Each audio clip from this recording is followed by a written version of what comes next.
Okay, so here are the problems we've got so far in office hours today. If you have another question, if you come in while we're already going, just type your question into the chat and we'll get to it eventually. But we're going to start with looking at the line angle assignment, looking at isomer problem 4, the very last problem. Then we're going to go look at mastery question 6, number 7, set 6, number 7. These are both about kind of drawing and the way that we draw Lewis structures. Mastery question 6, number 15, particularly part E we're going to do. This is about how we interpret those drawings.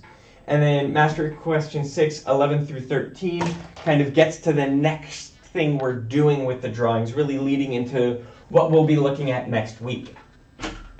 So the first problem, line angle isomer 4 is C2H2Cl2, if I remember correctly. Double check, make sure I'm not wrong. C2H2Cl2. And we're supposed to draw 3 isomers of this. So the first thing we have to do is figure out what a reasonable structure for this is. There's a couple different ways we could go about it. I'm going to go with the quick version. So if you watch the Drawing Lewis Structures summary video, the last video for this week, I kind of go over some quick tips for how we draw Lewis structures. And so I'm going to put the least electronegative thing in the middle. I'm going to put the most electronegative things kind of away. And then I'm going to put in my hydrogens. And I'm going to try and make this so everything has a full shell. Carbon, because of where it is on the periodic table, its number of valence electrons, its electronegativity, we want it to end up with 4 bonds. But with this number of things, there's no way I can add stuff to make 4 bonds unless we put a double bond in the middle. And this double bond in the middle is part of what's going to confuse people about what happens. So this would be the first isomer that is possible. We've got chlorines on different carbons. These chlorines would have 3 lone pairs around each. If we go through the long process that Dr. Neff went over, counting the number of valence electrons, making a skeleton structure, checking formal charge, we would find that this is a fantastic structure. And this is our first isomer. We can pretty easily imagine a different isomer keeping the same structure, but putting the chlorines on the same carbon. This structure would be a little bit more unstable because having that extra electronegativity next to each other would create some pull of the electrons to one side and create some instability, but it would be another valid isomer. The third one, this is the one that's tricky. And I'm going to make some weird popping noises over here for a minute to show you why this is tricky. And it has to do with our understanding of a double bond.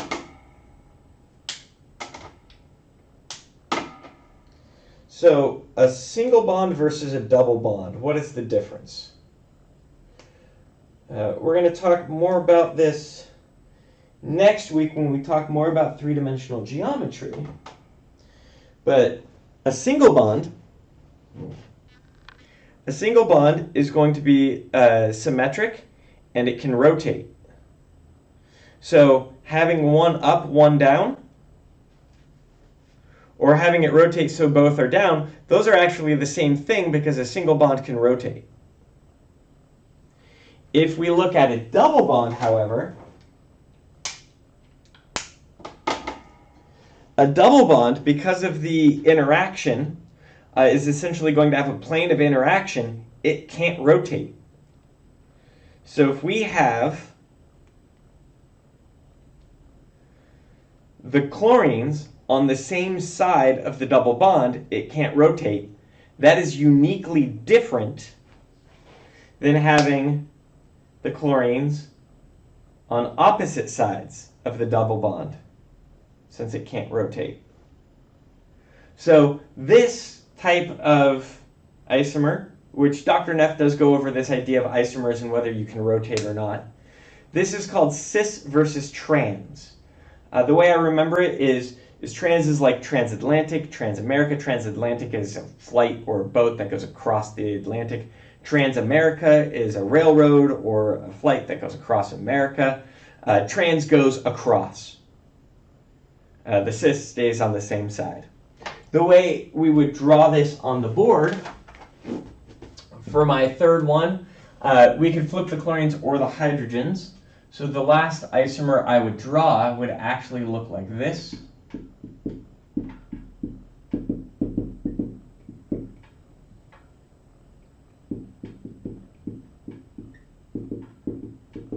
It looks like the chlorines are in straight lines from each other, but if we drew this with the correct angles, we'd see that we've got one where the hydrogens are on the same side and the chlorines would also be on the same side, or we've got the one where the hydrogens and the chlorines would be on opposite sides of each other. This will make a little bit more sense next week as we start to talk about geometry of molecules as well. So that one was a bit tricky. Any questions about that one, or did that clear it up for you?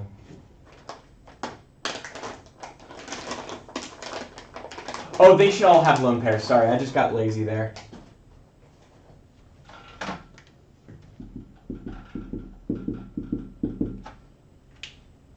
Should still have lone pairs. Says phosphorus can break the octet rule because it's on the third row of the periodic table and thus has d orbitals available for bonding. Draw the better resonance structure, one with fewer formal charge. How many double bonds are present in the new structure? So we're looking at phosphorus, and we're particularly looking at, oh, okay, so there's the polyatomic ion, there's the structure above, it's the phosphorus with 4 oxygens. It's the phosphate anion. So we've got phosphorus given to us.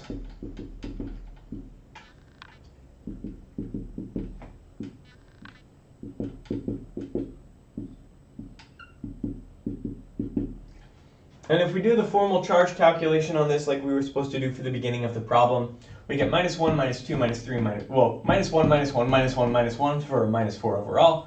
Phosphorus ends up with a +1. This is a -3 charge overall.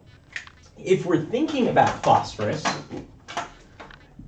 just in terms of where it is on the periodic table, we see that it's got 1, 2, 3, 4, 5 electrons.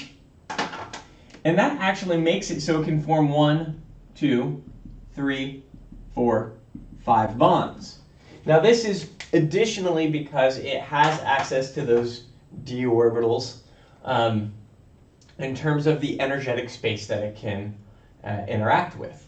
This means that phosphorus with 4 bonds could actually form a 5th bond.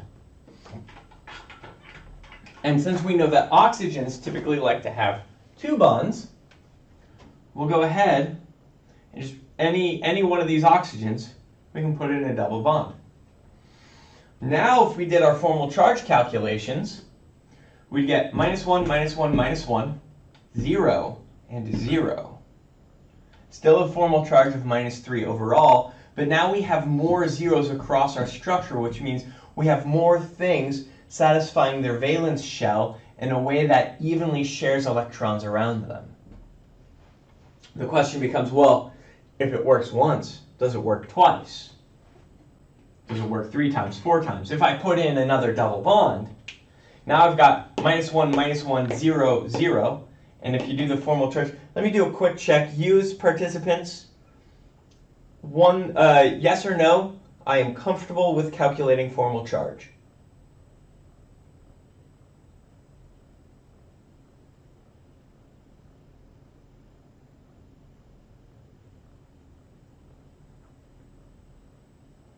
Okay, let's do one quick formal charge. I saw a couple yeses pop to no's, and I saw some no's pop up and disappear real quick.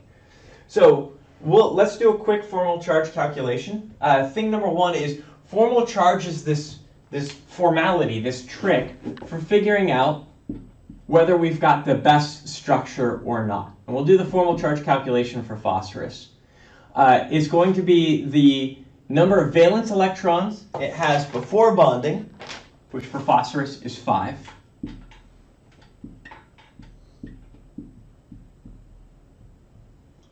minus the number of lone pair electrons, which in this case is 0 for phosphorus, minus 1/2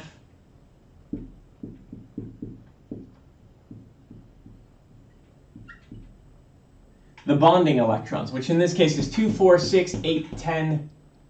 Wait, counting. Oh, yeah, that's why. 2, 4, 6, 8, 10, 12. Now, this is a mathematical trick that essentially says how many electrons does phosphorus have to share, how many is it not sharing, how many is it sharing. And that kind of consideration allows us to figure out how energetically stable it is in its filling of its valence shell with the things next to it. So in this case, we're going to have 5 minus 6. We're going to get a formal charge on phosphorus of -1. So phosphorus here is a -1. Oxygen here is -1. Oxygen here is a -1. Oxygen here is a 0. Oxygen here is a 0. So in all actuality, we have the same distribution, the same number of zeros, the same number of -1s. But in this case, our -1, which says this phosphorus is pulling electrons towards it more, is on something less electronegative than oxygen. So this structure is actually not going to be preferable. It's the first structure we drew with just one double bond that's going to be preferable. Formal charge tells us where the electron sharing is happening, which things have more electrons, which things have less electrons. But then we also need to apply some amount of logic to figure out what the best structure is. Does that clear it up for you? Could you explain, like why, if there was only one bond to each of the oxygen, why wouldn't there be any lone pairs with phosphorus? Oh yeah, so we could do that as well. Could we do that? Good question. So let's go ahead, let's change our structure, which means we have to change our formal charge calculation. Still going to be the same equation. I did it really shorthand because my board's not that big. Normally I would have this on like 6 boards. So let's go ahead and distribute our electrons and see what happens. Could we put another lone pair there? I'm going to do it in different colors since we're questioning it. In order to consider whether we'd have a lone pair there or not, we have to actually consider how many electrons do we have to distribute and how many do we have distributed. So oxygen brings 6 electrons, and we've got 4 of them. Phosphorus, looking at the periodic table, brings 5 electrons, and we got 1 of them. The -3 charge means we've got 3 extra electrons. Total, that gives us 24 plus 5 is 29. That gives us 32 electrons to distribute. 8, 16, 24, 32. This would require us to have 34 electrons if we had that lone pair there. So we wouldn't have that lone pair there. If we tried to steal a lone pair from oxygen, well, that's just making the double bond. Okay. So it has to do with how many electrons we actually have to distribute. Okay. Jennifer, you ready to check out Mastery Question 6, number 15E? Yeah. Cool. Okay. So those first 2 problems get at how we draw Lewis structures and how we can tell whether we've drawn a good Lewis structure or not by using formal charge. And then the question is, well, how do we interpret Lewis structures? Because after we have these kind of starting simple rules, we can start to draw really complicated things really quick. And then the problem becomes interpreting the structures we have. So this is problem 15. I did structure A yesterday, and I said you can do the rest on your own. Let's go ahead and do structure E together. And I still want to change structure D, but let's go do structure E together. I'm going to go ahead and draw that on the board if I don't fall down. Stepping on the chair. Okay.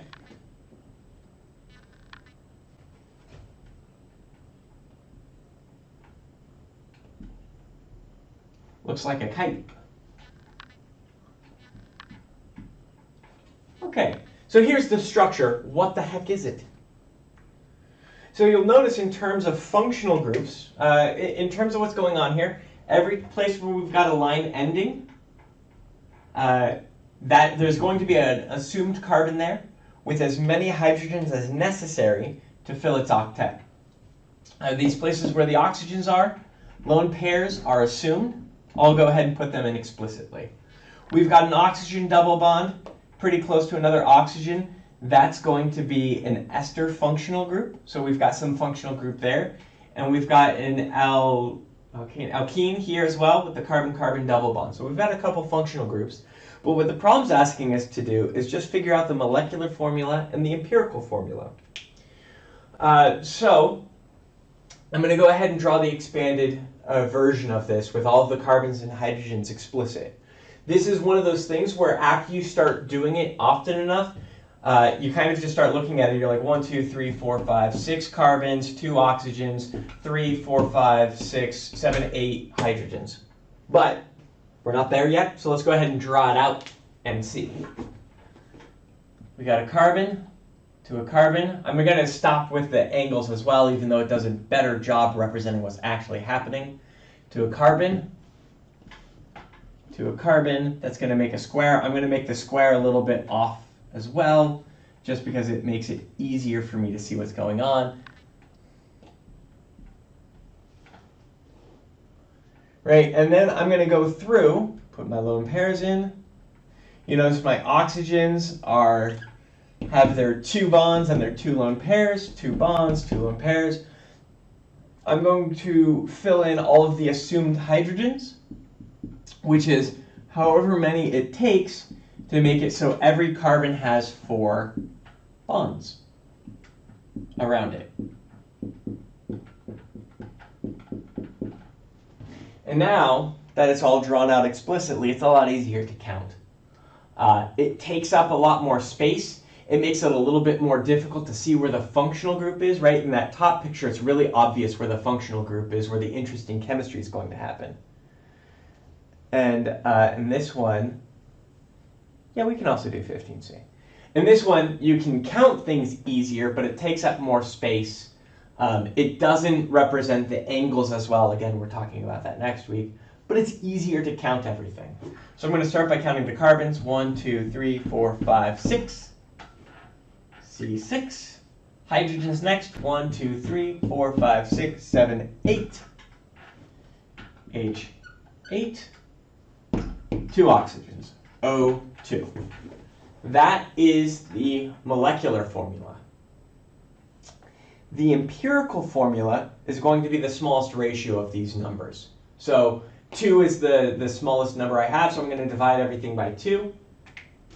And the empirical formula, C3H4O. This could be the empirical formula for this structure, or it could be the empirical formula for C9H12O3, or it could be, if we want to be really dramatic, it could be C30H40O10, right? These 3 in black all have the same empirical formula because they all have the same ratio of carbon to hydrogen to oxygen.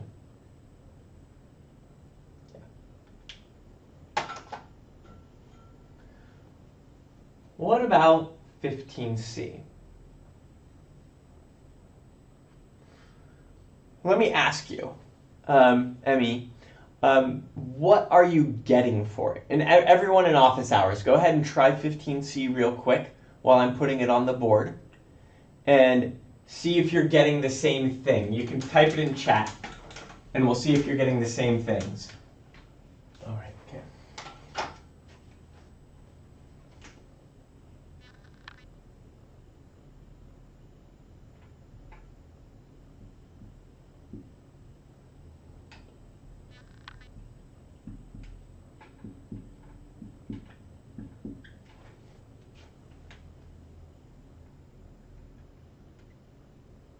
Okay, so we could have drawn this a little bit differently. I could have drawn it like this. They explicitly wrote the CCl3s on there, but it's the same structure. I'll explicitly put the carbons in. So we've got a carbon to a carbon to a carbon to a double bond oxygen to a chlorine, chlorine, chlorine, chlorine, chlorine, chlorine.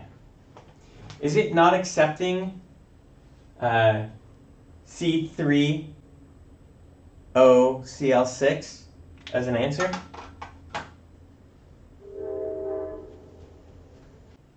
Yeah, that's the important thing to make sure. So when we write this, this will be C3OCl6. We don't put a 1. If there was no oxygen there, we wouldn't put anything. And if there was more than one oxygen there, it would have a subscript. So we can tell just from this that there's 3 carbons, 1 oxygen, 6 chlorines. Yes. In this case, Jessica, the empirical and the molecular are the same. This is the smallest ratio possible. We can't divide this. You're not going to put C1O1/3. That doesn't work out so great. So this is the empirical formula.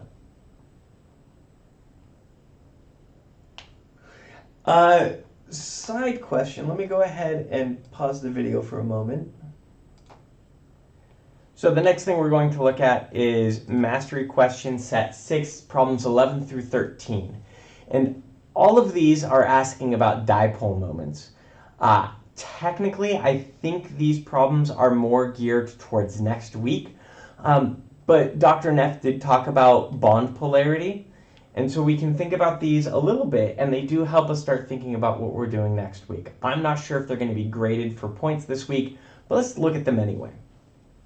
Whenever we're looking for a dipole moment, the first thing we need is the proper Lewis structure. So I'm going to go ahead and do this for NCH3, and we'll consider from there. So if we have, does the bond between nitrogen and carbon possess a dipole moment? So this is actually about bonds dipole. The language has been changed a little bit. So let's go ahead and draw this.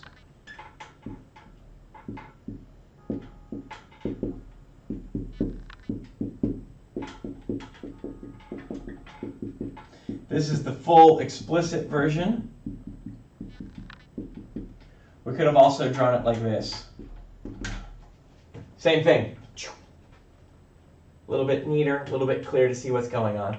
And the question is asking, does this bond, I'll highlight it, does this bond between nitrogen and carbon, does it have a dipole moment or not? And so we have to ask ourselves, what gives rise to a bond having a dipole moment?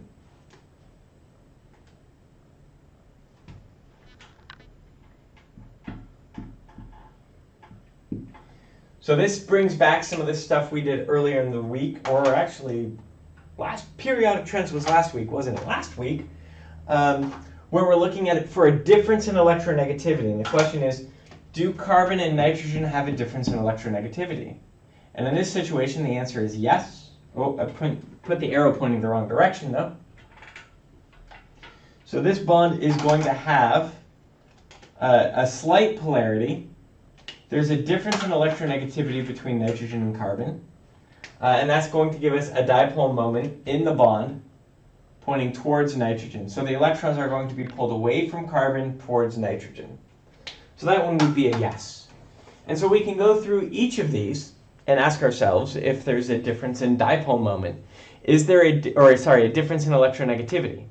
Is there a difference in electronegativity between carbon and carbon? No, they're the same thing. So there's not going to be any difference in electronegativity there. Between carbon and fluorine in CH3F, if we look at our periodic table, try to remember our differences in electronegativities.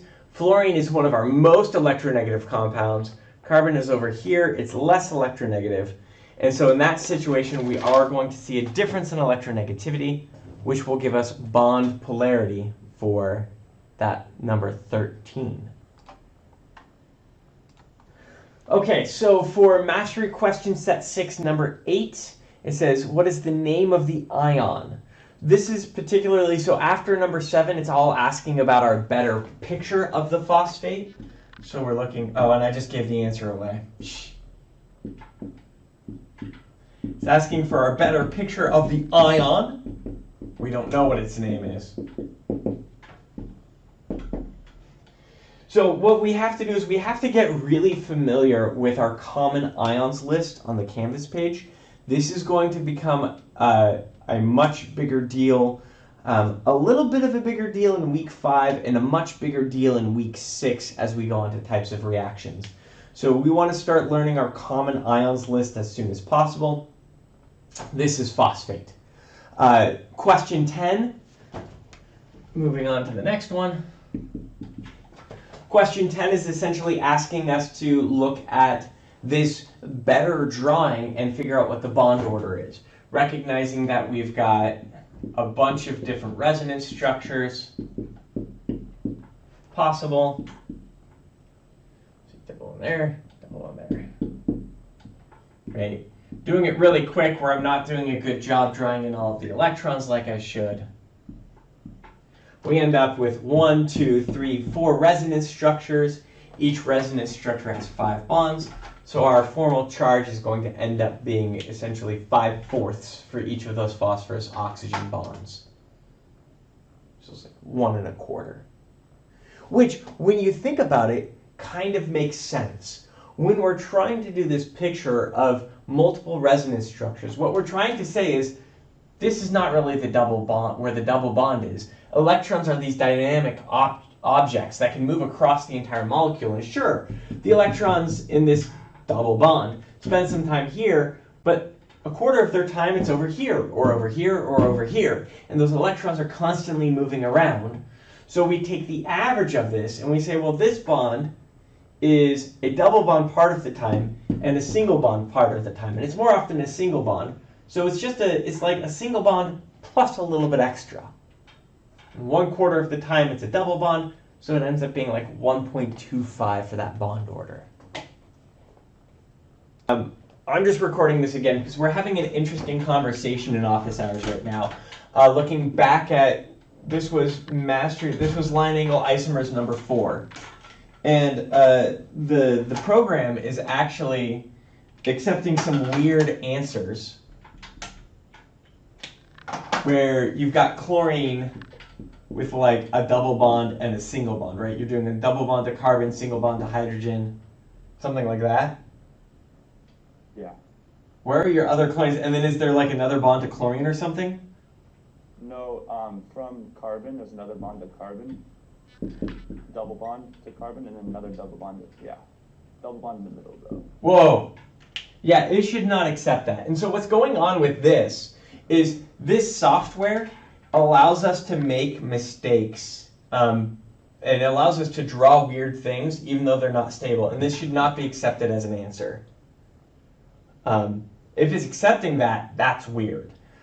Chlorine can actually, most of the time, all of our halogens, that's to say fluorine, chlorine, bromine, iodine, they all typically form one bond. Because they have those 7 electrons. They only need 1 more in order to get their full valence. So they typically just form 1 bond in order to get their full valence, to get to their energetic stability.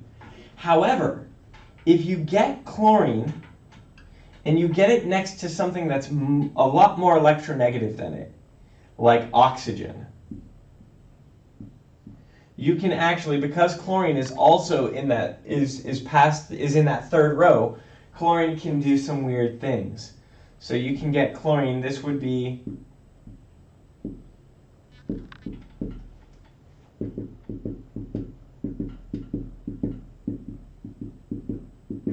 oh, too many there.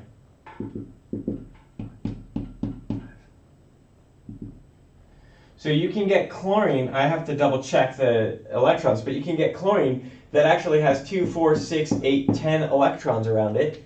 And this would be one of our common polyatomic ions. This would be the perchlorate ion.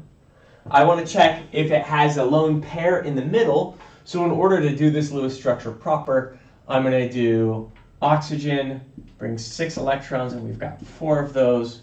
Chlorine brings 7 electrons, and we've got 1 of those. -1 brings 1 electron.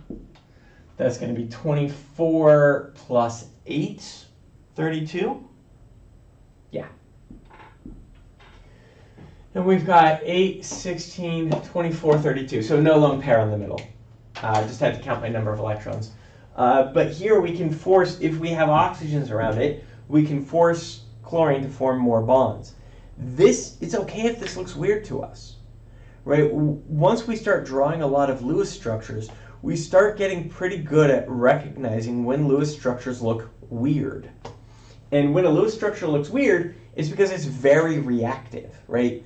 Perchlorate is actually used as rocket fuel, ammonium perchlorate, because it's explosive.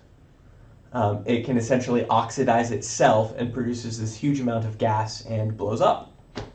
So, does it exist? Yes. Can we make it? Yes. If it heats up at all, it explodes. So it has to be kept in like cold storage in order to be not exploding. If you want to see a really cool video, check out the PepCon disaster. This was an explosion that happened in the 90s.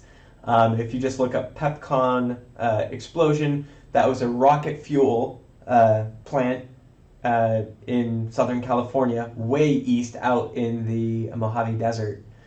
They had a little fire there, and it caught something like 3,000 tons of rocket fuel on fire, and it exploded.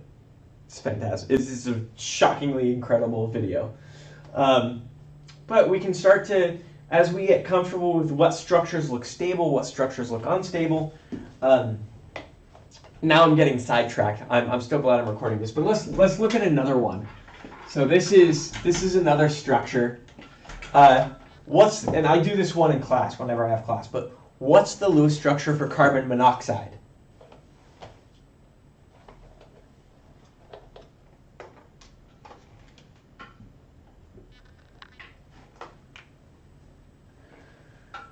Carbon is going to bring 4 electrons, and we've got 1 of those.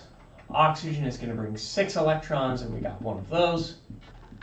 It's going to give us 10 electrons to distribute. Turns out